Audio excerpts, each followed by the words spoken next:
Hello everyone! So, for today's video, mag-tour muna tayo dito sa ating apartment bago tayo palayasin dito.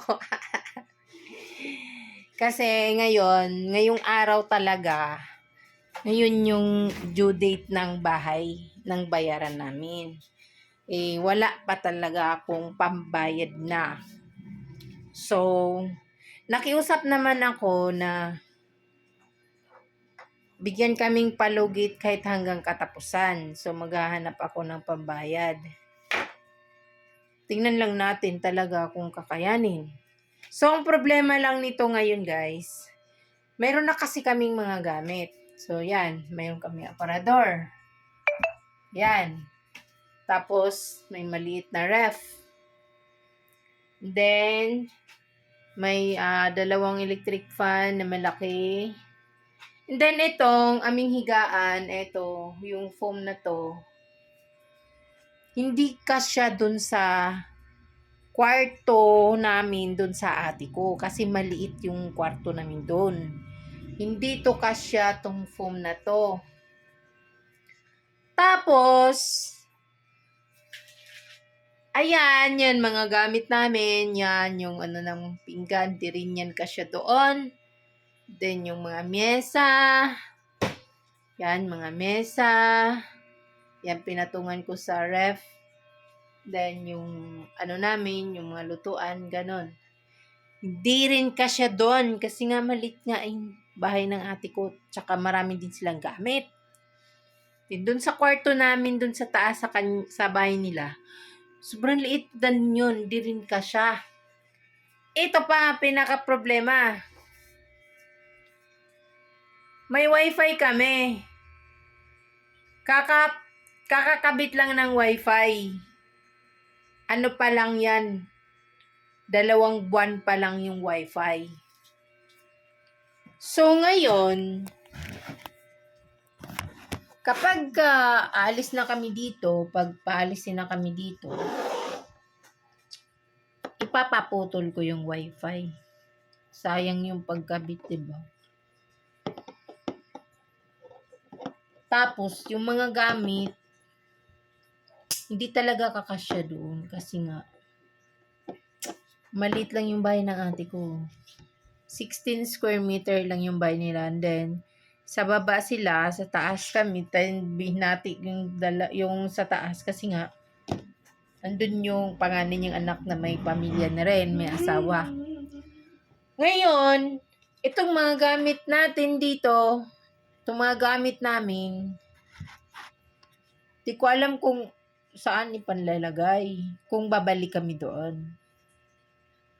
Kung talagang hindi na ako makakabayad ngayong katapusan. Kasi nga, kunti lang kasi kinikita ko. Di kasi ako nag full time ng trabaho kasi nga nag-aaral ako, and then yung anak ko walang mag-asikaso din.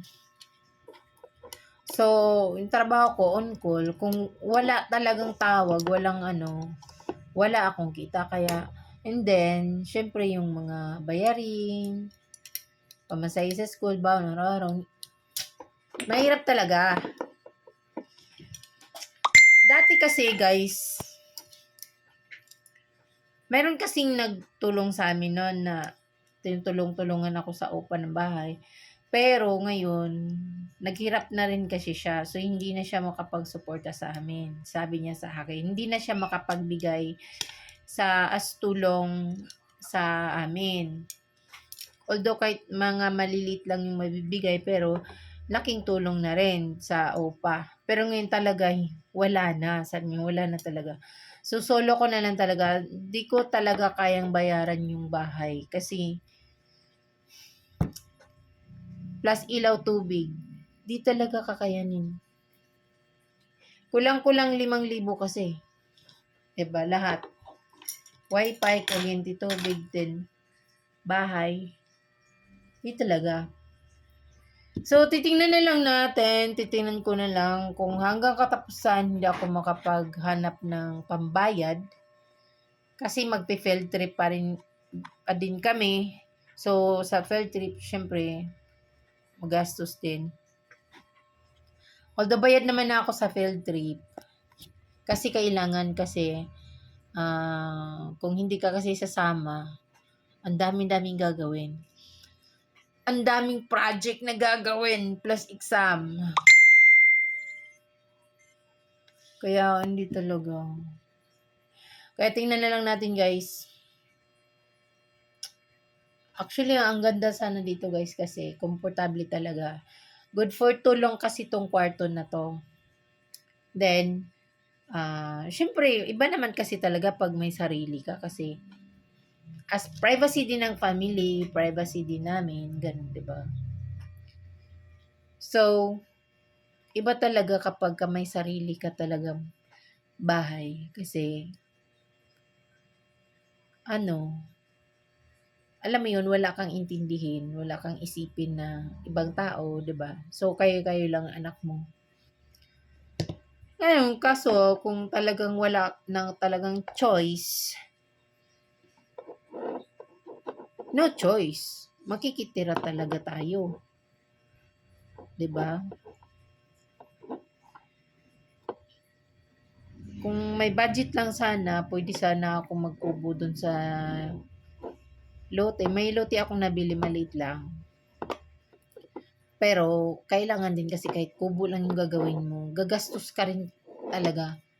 Plus, wala pang kuryente doon, wala pang tubig. Yung tubig doon kasi, puso, pwede naman na yon. Kaso yung kuryente, wala. So, ang gagamitin doon ay solar.